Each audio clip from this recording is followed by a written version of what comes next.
اعوذ باللہ من الشیطان الرجیم بسم اللہ الرحمن الرحیم الصلاۃ والسلام علیکہ یا رسول اللہ صلی اللہ علیہ وسلم۔ محترم ناظرین اور سامعین، یہ رجب المرجب کا مقدس مہینہ رواں دوا ہے اور اہل ہند اس مہینے میں بے شمار بزرگوں کو یاد کرتے ہیں۔ بہت ساری نسبتیں اہل ہند کے لیے حاصل ہیں اور ان میں خاص کر آتا رسول نائب النبی حضرت خواجہ معین الدین حسن سنجری خواجہ اجمیری رضی اللہ تعالیٰ عنہ کی نسبت حاصل ہے، جو رجب المرجب کی 6 تاریخ کو عظیم الشان پیمانے پر ہند اور بیرون ہند آپ کا عرس پاک منایا جاتا ہے، آپ کو یاد کیا جاتا ہے، آپ کی چھٹی منائی جاتی ہے۔ ہندوستان کے اگر کوئی واقعی شہنشاہ ہے تو وہ حضور غریب نواز رحمۃ اللہ تعالیٰ علیہ ہے، اور انشاءاللہ آپ کی بادشاہت صبح قیامت تک رہے گی، اور آپ کا دربار آج بھی مرجع خلائق ہے۔ لوگ وہاں آتے ہیں اور غریب نواز کے وسیلے سے دعا کرتے ہیں، اپنی مرادیں پاتے ہیں۔ اللہ تعالیٰ سبوں کی نیک جائز تمناؤں کو پوری فرماتا ہے۔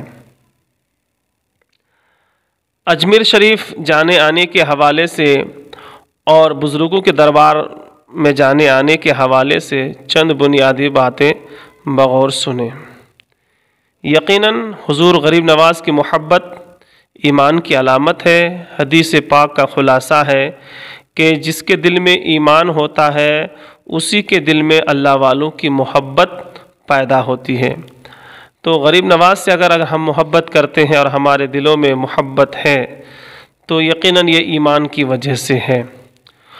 اور ایسے بے شمار اولیاء اللہ ہیں جن سے ہم محبت کرتے ہیں، یعنی ہر اللہ کے ولی سے ہم محبت کرتے ہیں، اور ہندوستان میں غریب نواز تمام ولیوں کے سردار اور شہنشاہ ہے، اور آپ کی سلطنت ہند پہ آج بھی قائم و دائم ہے۔ یاد رکھیے، اولیاء اللہ کی بارگاہ میں جانا باعث خیر و برکت ہے اور دین و دنیا میں بھلائی پانے کا ایک ذریعہ ہے، اور اللہ والوں کے دربار پہ جانا نبی پاک صلی اللہ علیہ وسلم کے احادیث سے ثابت ہے۔ نبی علیہ السلام نے قبروں کی زیارت اور درگاہوں مزاروں کی زیارت سے منع نہیں کیا ہے، جانا چاہیے اور یقیناً جانا چاہیے۔ جو لوگ اجمیر جاتے ہیں یا کسی اور مزار اور درگاہ میں جاتے ہیں وہ قابل مبارکباد ہے، کیونکہ شاعر نے کہا ہے، ارادے لاکھ بنتے ہیں بن کے ٹوٹ جاتے ہیں، اجمیر وہی جاتے ہیں جنہیں خواجہ بلاتے ہیں۔ تو جو اجمیر جاتے ہیں یقیناً وہ خواجہ غریب نواز نے ان کو بلایا ہے اور خواجہ غریب نواز نے ان کو اپنا مہمان بنایا ہے، تو قابل مبارکباد ہے۔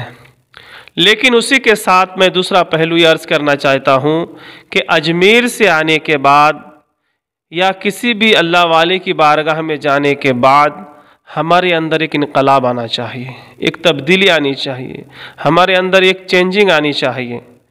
اگر ہم کسی اللہ والے کی بارگاہ میں جاتے ہیں اور وہاں سے آنے کے بعد ہماری زندگی میں کوئی انقلاب نہیں، ہمارے اعمال میں کوئی تبدیلی نہیں، اگر ہم گناہوں کو نہیں چھوڑ رہے ہیں اور نیکیوں کی طرف نہیں بڑھ رہے ہیں تو اللہ والوں کے دربار میں جانا ہمارے لیے بیکار اور رائے گاہ ہے۔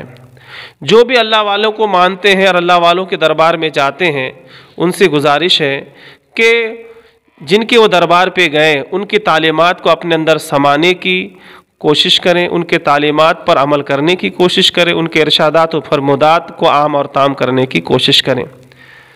ہر سال لاکھوں کی تعداد میں ہندوستان کے کونے کونے سے لوگ اجمیر کی دھرتی پہ جاتے ہیں، غریب نواز کے دربار میں سلامی پیش کرتے ہیں، حضور غریب نواز کی ذات کو وسیلہ اور ذریعہ بنا کر اللہ کی بارگاہ میں دعا کرتے ہیں، اور یقین اللہ تعالیٰ دعاؤں کو قبول فرماتا ہے۔ لیکن کیا وہاں سے آنے کے بعد ہمارے اندر کچھ تبدیلی آئی؟ ہمیں اس کے اوپر غور کرنا ہے۔ کیا وہاں سے آنے کے بعد ہم نمازوں کے پابند بنے؟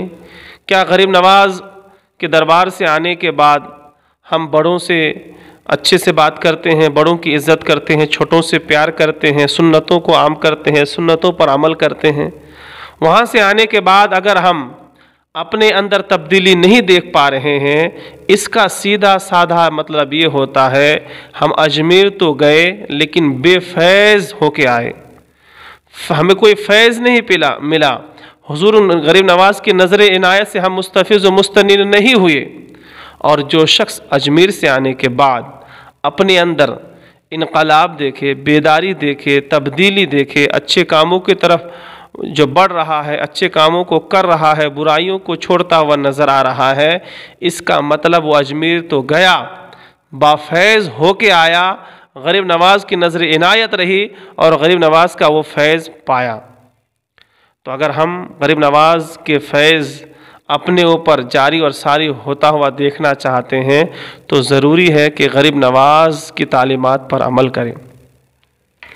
غریب نواز تقریباً 40-45 سال ہند کی سرزمین پر دین و سنیت کی خدمت کی اور اسلام کا پرچار و پرسار کیا، اور آپ کی زندگی کا مقصد یہی تھا کہ ہر کوئی کلمہ پڑھتا ہوا نظر آئے، اور اللہ سبحانہ و تعالیٰ نے آپ کی ذات سے وہ خدمت لیا کہ جہاں دور دور تک کوئی اذان دینے والا نہ تھا، کلمہ پڑھنے والا نظر نہیں آ رہا تھا، آپ کے دم قدم سے اور آپ کی محنت سے لگ بھگ 90 لاکھ بے ایمان کو ایمان کی روشنی حضور غریب نواز کے توسل سے ملی۔ تو اللہ سبحانہ وتعالیٰ کا بڑا فضل ہے کہ آپ کے زیر ہند میں اسلام کی روشنی پھیلی، اسلام کی کرنیں اور شعاعیں پھیلی، یہ غریب نواز رحمۃ اللہ تعالیٰ علیہ کی وجہ سے ہیں۔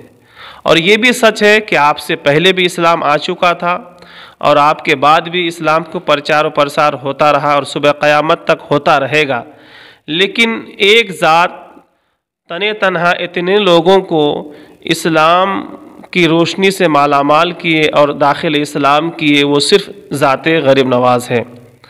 اور پھر اس کے بعد آپ کے مریدین اور آپ کے خلفاء نے دین و سنیت کی بھرپور خدمتیں کی۔ اس لیے ہندوستان میں جو ہے راجہ اور مہاراجہ اور روحانی سلطنت کے شہنشاہ حضرت خواجہ معین الدین حسن سنجری رضی اللہ تعالیٰ عنہ ہے۔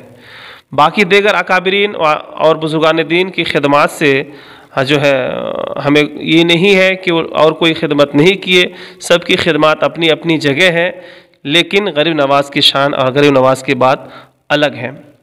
غریب نواز کی زندگی سے ہمیں بہت کچھ سبق ملتا ہے۔ آپ فرماتے ہیں کہ نماز اللہ کی امانت ہے بندوں پر۔ اب اللہ کی اگر امانت ہمارے پاس ہے تو ہمیں اس میں خیانت نہیں کرنی چاہیے۔ گویا غریب نواز یہ کہہ رہے ہیں جو نماز نہیں پڑھتا ہے وہ اللہ کی امانت میں خیانت کر رہا ہے، اور خیانت دار کامل مومن نہیں ہوتا ہے۔ لہٰذا ہمیں نمازوں کی پابندی کرنی چاہیے۔ غریب نواز سرکار فرماتے ہیں بھوکوں کو کھانا کھلانا چاہیے۔ غریب نواز سرکار جو ہے یتیموں اور جو ہے غریبوں مسکینوں کا سہارا بننے کا حکم دیتے ہیں، اور آپ کی تعلیمات میں شامل ہے۔ حضور غریب نواز یہ فرماتے ہیں کہ جو شخص محبت اور شفقت سے قرآن کے حروف کو دیکھے گا اور پڑھے گا، اللہ تعالیٰ اس کی آنکھوں میں بینائی اور روشنی عطا فرمائے گا، اور جو ہے غریب نواز فرماتے ہیں کہ آنکھوں کی بیماری سے وہ نجات پائے گا۔ کیا ہم روزانہ قرآن پاک کی تلاوت کرتے ہیں؟ کیا ہم قرآن کریم کا ترجمہ پڑھتے ہیں، اس کی تفسیر پڑھتے ہیں، قرآن کو گلے لگاتے ہیں، آنکھوں میں ملتے ہیں؟ ہمارے پاس ٹائم نہیں ہوتا ہے۔ میں عرض کرنا چاہتا ہوں کہ بزرگان دین کے مزار پہ جانا صحیح ہے، لیکن شرعی حدود میں، انجوائے کرنے کے لیے، گھومنے پھرنے کے لیے، کھانے پینے کے لیے اولیاء اللہ کے دربار نہیں ہوتے ہیں، بلکہ وہاں جانے کے بعد روحانی سکون ملنی چاہیے اور عملی اعتبار سے ہمارے اندر تبدیلی آنی چاہیے۔ اللہ والے اس لیے ہوتے ہیں کہ اندھیرے دل کو جو ہے روشنی عطا کریں، یا اللہ والوں کے ذریعے اللہ تعالی ہمیں روشنی عطا کرے۔ تو ہم اولیاء اللہ کے بارگاہ میں اگر جائیں تو وہاں سے کچھ روشنی لے کے آئیں۔ جو بھی جہاں بھی جس حساب سے بھی اولیاء اللہ کی بارگاہ میں جاتے ہیں تو وہاں سے ایمان کی، اسلام کی، سنت کی روشنی حاصل کریں، اور جب بھی کسی اللہ والے کے دربار میں جائیں تو اللہ والوں کو وسیلہ بنا کر دعا کریں، کیونکہ حقیقی عطا کرنے والا اور مؤثر حقیقی اللہ ہی ہے۔ اور اگر کسی اللہ کے ولی سے ہم مانگتے بھی ہیں تو یہ سمجھ کے کہ یہ مؤثر حقیقی نہیں ہے، بلکہ یہ ایک ذریعہ ہے، حقیقت میں دینے والا اللہ ہی ہے، یہ عقیدہ ہونا چاہیے۔ اسی طرح اگر ہم اللہ والوں کے دربار میں جاتے ہیں تو ہمیں سجدہ نہیں کرنا چاہیے، ٹھیک ہے، مرد و زن کا اختلاط نہیں ہونی چاہیے۔ آج مزاروں کا لگ بھگ بہت سارے مزارات خرافات سے محفوظ ہے، ورنہ اکثر جو ہے کمانے کا اور انجوائے کرنے کا، گھومنے پھرنے کا ہم ذریعہ بنا لیے ہیں۔ بہت سارے مزاروں میں مرد و زن کا اختلاط، یعنی مرد عورتیں ایک ساتھ درگاہ میں جاتے ہیں اور ایک دوسرے کو ٹچ اور مس ہوتا ہے، یہ بھی خلاف شرع ہے، اور یہ بات اجمیر میں پائی جاتی ہے۔ لہٰذا جہاں بھی آپ ہیں اور ہم جہاں بھی رہیں، اسلام کو مقدم رکھیں، اس کے قوانین کو فالو کرنے کی کوشش کریں۔ اللہ والوں کے دربار میں اگر ہم جاتے ہیں تو وہاں مکمل طور سے اسلام کے قوانین کا خیال کرنا چاہیے۔ عورتوں کو مزار پہ نہیں جانا چاہیے، اگر گئے بھی تو بالکل جو ہے ایک دوسرے کو مس اور ٹچ کرتے ہوئے مزارات پہ جانا یہ گناہ ہے، اور مرد و زن کا اختلاط ہونا یہ تو بہت بڑا گناہ ہے۔ لہٰذا ایسی جگہوں سے بچیں۔ مزاروں پہ جانا کوئی ضروری نہیں ہے، اگر وہاں جانے کے بعد گناہ کا اندیشہ ہو تو پھر وہاں نہ جانا ہی بہتر ہے، بچنا ضروری ہے۔ یہ ہے چند باتیں میں نے عرض کی ہے کہ مزارات پہ اگر جائیں تو ہمیں کیا کرنا چاہیے۔ اللہ پاک ہم سب کو بزرگان دین کے دربار سے فیض و برکات حاصل کرنے کی توفیق عطا فرمائے۔ یاد رکھیے، اولیاء اللہ کی بارگاہ میں جانا کیا کرنا چاہیے اور کیا پانے کی کوشش کرنی چاہیے۔ اولیاء اللہ کے دربار میں جائیں تو روحانی سکون حاصل کرنے کی دعا کریں، وہاں سے اپنے دل کو منور کرنے کی کوشش کریں، اپنے اندھیرے جو ہے نفس کو جو ہے ایمان اور اسلام کی روشنی سے منور کرنے کی کوشش کرنی چاہیے۔ اللہ والوں کے دربار میں جائے تو یہ نیت کرے کہ ہم ان کی تعلیمات پر عمل کریں گے اور ان کی تعلیمات کو عام و تام کریں گے اور دوسروں تک پہنچائیں گے۔ اللہ والوں کی بارگاہ میں اس لیے جانا چاہیے تاکہ ہم قبر کو یاد کریں، قبر کے حالات کو یاد کریں اور گناہوں کو چھوڑ کر نیکیوں کی طرف بڑھے، اور ہمیں اللہ والوں کے دربار میں اگر ہم جائیں تو ہمیں موت کو بار بار یاد کرنی چاہیے کہ اتنے بڑے اللہ والے تھے اور اللہ کے بزرگ برگزیدہ بندے تھے، اس کے باوجود اس دنیا سے ان کو جانا پڑا، اور اللہ کے ان کو بھی حساب دینا ہے، اور ہم تو گنہگار ہیں، سیاہکار ہے، خطا کار ہے، ہمارا کیا حشر ہوگا، ہمارے ساتھ کیا سلوک ہوگا، ہمیں یہ بھی وہاں یاد کرنی چاہیے۔ کل ملا کے اللہ والوں کے دربار میں جا کے اپنے اندر ایک تبدیلی لانی ہے، ایک انقلاب لانا ہے، اور وہ اسلامی انقلاب ہونی چاہیے، وہ روحانی تبدیلی ہونی چاہیے۔ اللہ پاک ہم سب کو اسلامی طریقے سے اور شرعی حدود میں رہ کر اللہ والوں کے دربار میں حاضری کی توفیق عطا فرمائے۔